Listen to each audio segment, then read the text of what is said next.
¿Qué es un diagnóstico? Diagnóstico no es otra cosa que la investigación. ¿Y por qué es importante el diagnóstico?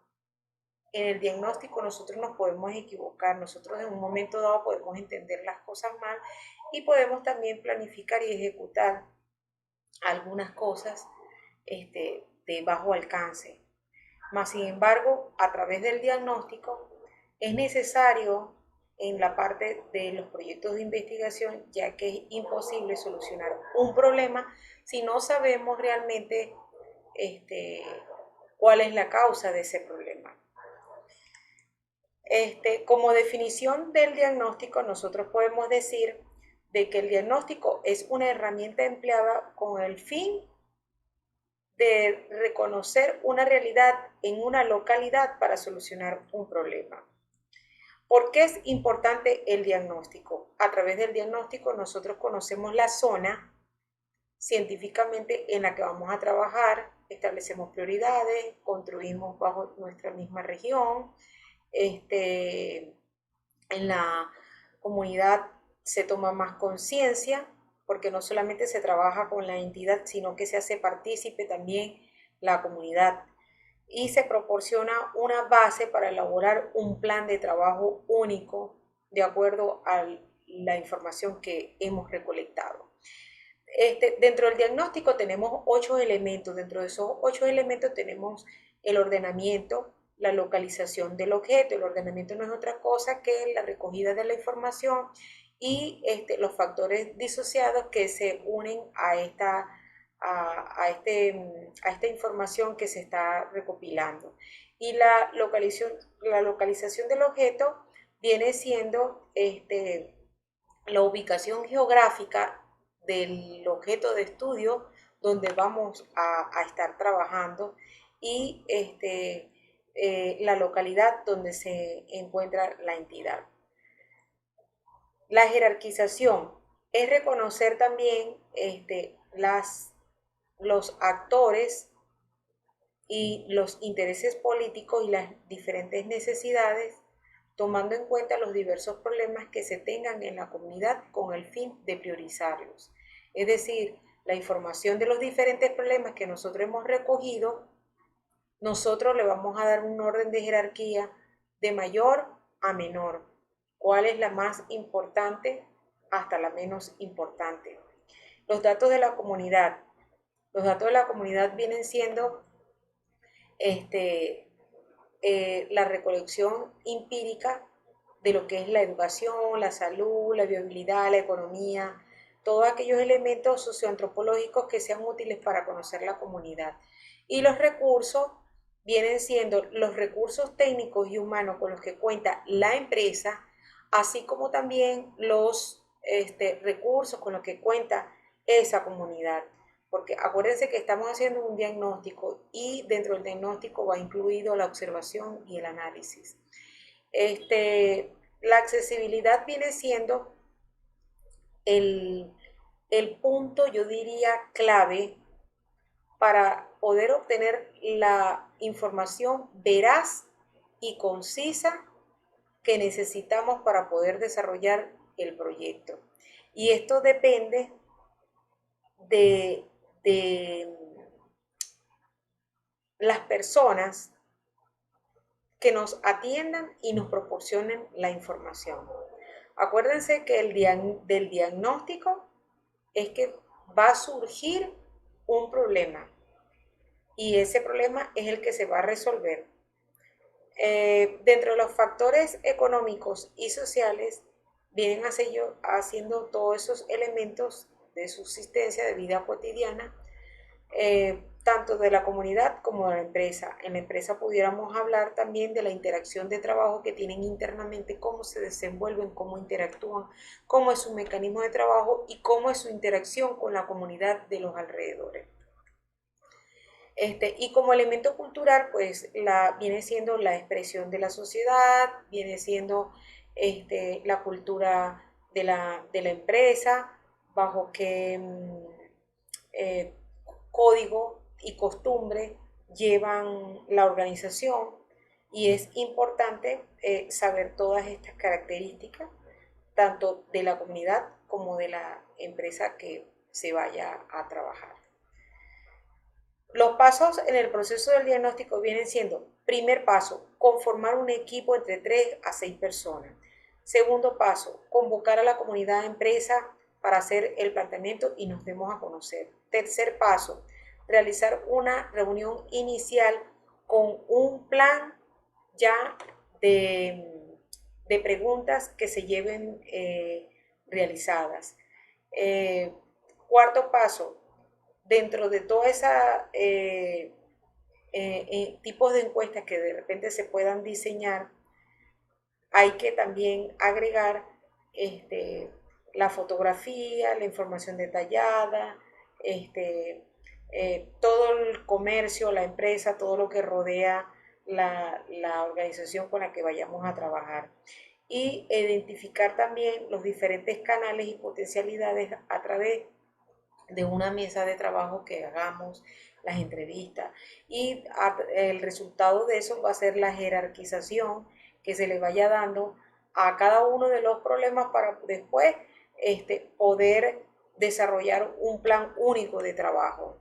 Entonces, dentro del diagnóstico participativo tenemos las técnicas e instrumentos que son necesarias y esenciales para poder desarrollar este paso inicial, que es sumamente importante para poder obtener un buen resultado y un buen desarrollo dentro de nuestro proyecto.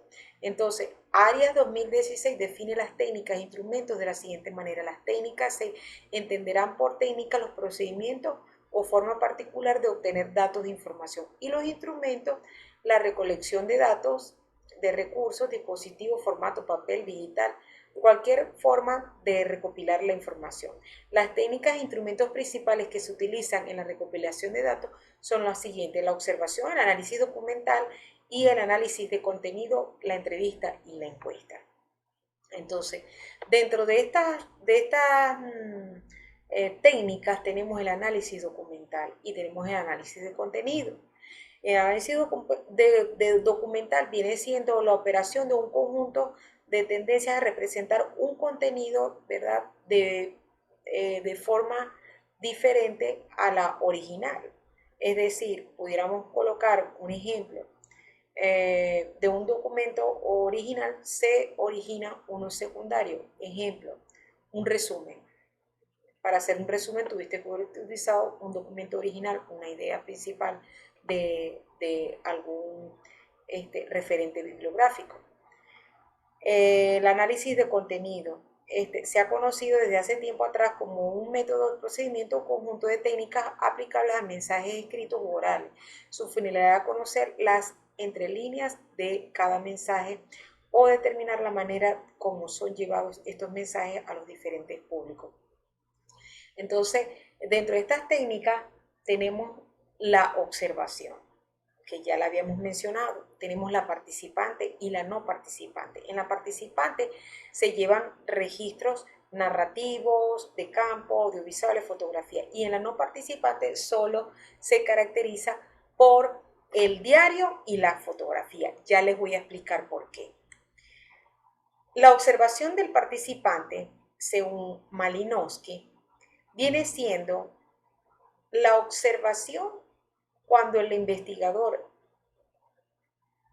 no solamente investiga la zona como tal específica, sino que se interrelaciona con el resto de las personas que están alrededor de la zona que se está investigando. Entonces, se dice observación participante porque no solamente se registra lo que se está viendo dentro del objeto de investigación, sino que también se registra lo que las personas ajenas o las personas involucradas dentro de esa organización emitan su opinión y su criterio. Mientras que la observación no participante es muy individual. ¿Por qué? Porque es como yo ir a una ciudad, tomar fotografías y hacer nota de lo que yo estoy observando. O sea, yo plasmo mi propio criterio. Yo no plasmo ningún criterio ajeno que no sea el mío. Entonces, Pin de Weiss y Velasco Frauber de 1994, ellos dicen que el investigador no participa de manera activa dentro del grupo, solo observa y se limita a mirar, a tomar nota y a relacionarse con los miembros del grupo que están trabajando, no más. Dentro de los instrumentos y las técnicas, tenemos como técnica la encuesta, pero existen varios tipos de encuesta. Está la oral y está la escrita. Dentro de la oral tenemos las guías y el grabador. Dentro de la escrita tenemos los cuestionarios. Entonces, Arias 2016 define encuesta como una técnica de información que suministra, que se le suministra al grupo como una muestra del sujeto que se está estudiando. Entonces allí les pongo un ejemplo de una encuesta. La encuesta oral se fundamenta en un interrogatorio con otra persona donde una hace la pregunta y la otra da la respuesta.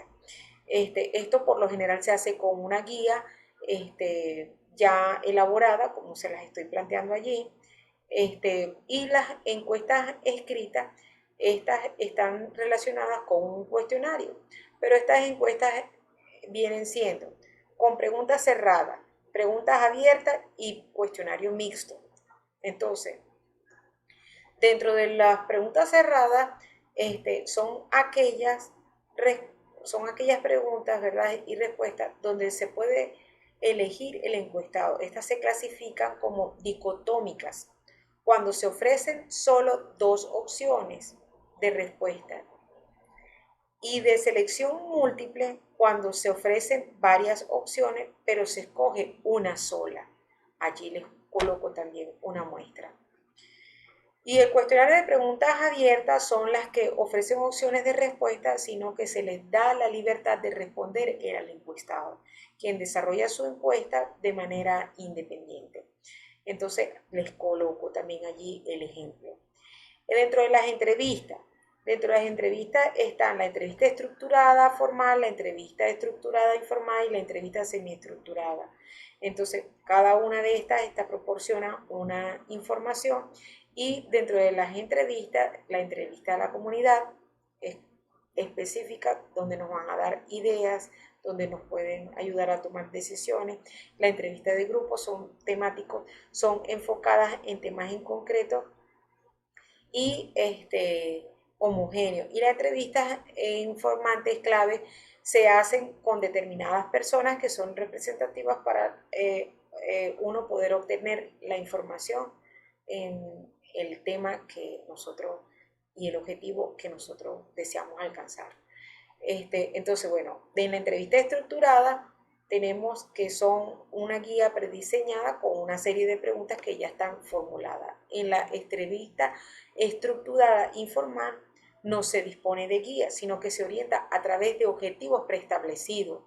Entonces, la entrevista semiestructurada viene a estar contemplada por que se hace la pregunta, se da la respuesta, pero que de repente esa respuesta da origen a otra pregunta y obviamente a otra respuesta. Es lo que se llama una técnica que se caracteriza por la flexibilidad. Ojo, el entrevistador debe estar seguro de las preguntas que va a realizar, debe estar organizado en el orden de ideas en la que está haciendo las preguntas, debe hacerse un plan de trabajo. En los aspectos importantes de la observación, aquí es muy importante el registro minucioso. Acuérdense que todo lo que se va a registrar va a ser bajo la observación directa. También es importante la aprobación de los participantes con los que estamos trabajando, y la aprobación donde estamos haciendo el proceso de investigación para poder tomar fotografías, para poder hacer registros, para poder hacer las preguntas y profundizar en el tema para poder lograr obtener la mayor información posible que nos dé veracidad para poder encontrar un problema y posteriormente darle solución. Entonces, como un resumen, tenemos que El diagnóstico viene siendo la descripción de una realidad con un panorama bajo diferentes perspectivas y donde se busca eh, darle un orden de jerarquía a los problemas, donde dentro de ese orden de jerarquía se va a seleccionar, se va a hacer un análisis, donde se va a dar un orden de prioridades y donde esto permite conocer las causas, las raíces que están ocasionando esos problemas. Y bueno, como conclusión, esto nos va a llevar a hacer un planteamiento de un problema definitivo donde luego nos tendremos que trazar a hacer el objetivo general y el objetivo específico, pero esa viene siendo la próxima clase, muchachos. Así como también la jerarquía y otros detallitos en los que quiero profundizar con ustedes. Allí les dejo la bibliografía y un abrazo por esta vía. Cuídense, hagan bien y nos miren aquí. Chao, Dios les bendiga.